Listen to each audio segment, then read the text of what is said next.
विद्यार्थी मित्रांनो, आपण माझ्या अंगणात ही कविता पाहिली। आता या कवितेवरचा जो भाषा अभ्यास आहे, व्याकरणचे जे आहे त्याचा आपण अभ्यास करूया।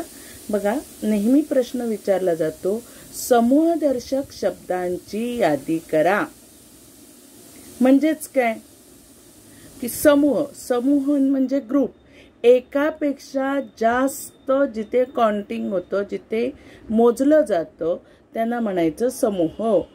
आता याच्यामध्ये आपल्याला दिली जाते उदाहरणार्थ लाकडाची मोळी, पक्ष्यांचा थवा, ओके, प्राण्यांचा कळप, मुलांचा घोळका, केळीचा घड किंवा लंगूर, द्राक्षाचा घड।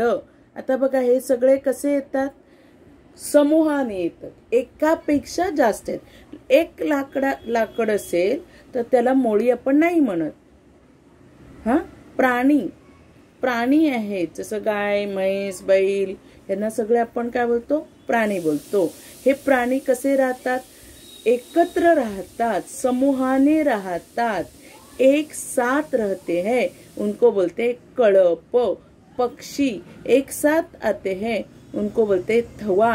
मुलं, आप बच्चे भी जाते हैं ना, सब बच्चे एक साथ जाते हैं। मुलांचा घोळका, ओके। तर अशा प्रकारे याचे उत्तर आपल्याला लिहायचं आहे। समूह, ये ध्यान में रखो, समूह का मतलब है सब एक साथ, एक से ज्यादा। आगे का क्वेश्चन क्या है? पुढील शब्दांसाठी शेवट समान असणारे कवितेतील शब्द लिहा। बघा, रायमिंग वर्ड्स हे आपण लक्षात ठेवायचं आहे की आपल्याला काय प्रश्न विचारलाय? कवितेतील मतलब पोएम में जो आया है वही।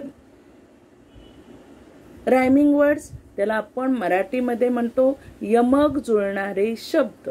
यमक का मतलब क्या है?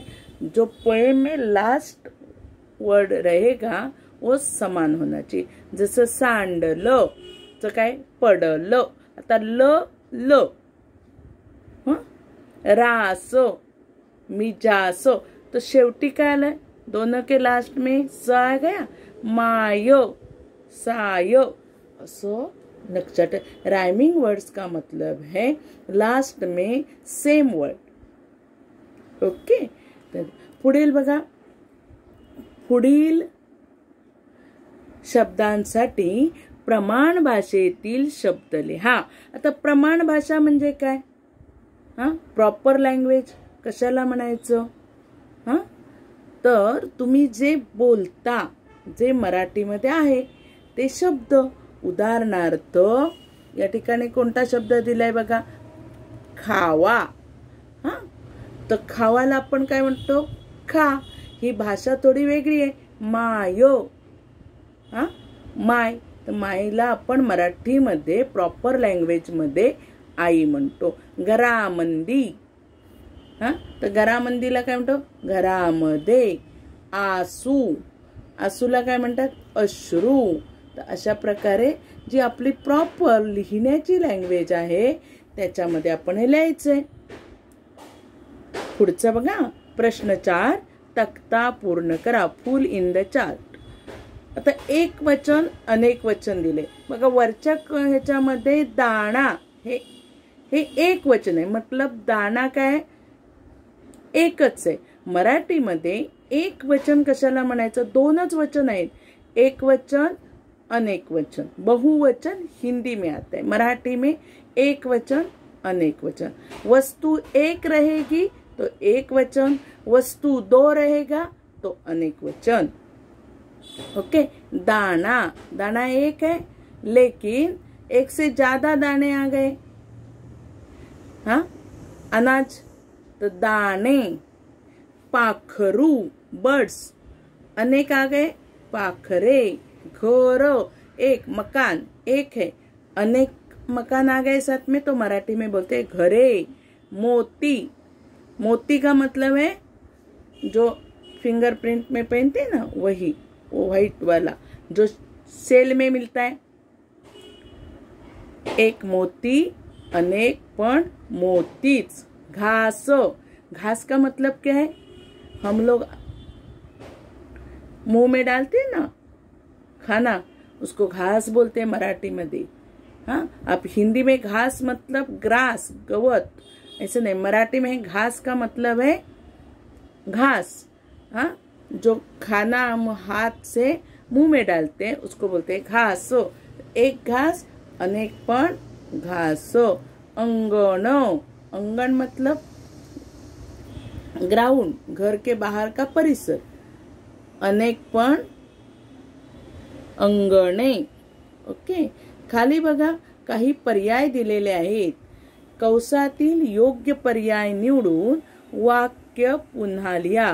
Correct, choosing the correct option from the brackets.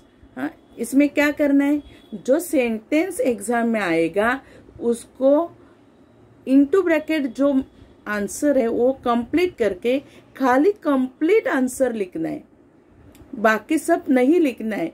कंसात दिलेले पर्याय योग्य निवडून ये नहीं लिखना है, खाली वन। कैसे लिखेंगे? काळ्या चार मातीतून मोती पवळ्यांची रास, इतना ही आंसर लिखना है। रास को अंडरलाइन करना है। घरामंदी घरट्यात जशी दुधातली साय, तो साय को अंडरलाइन करना है। दूर उडून या जाता आसू येती गालावर।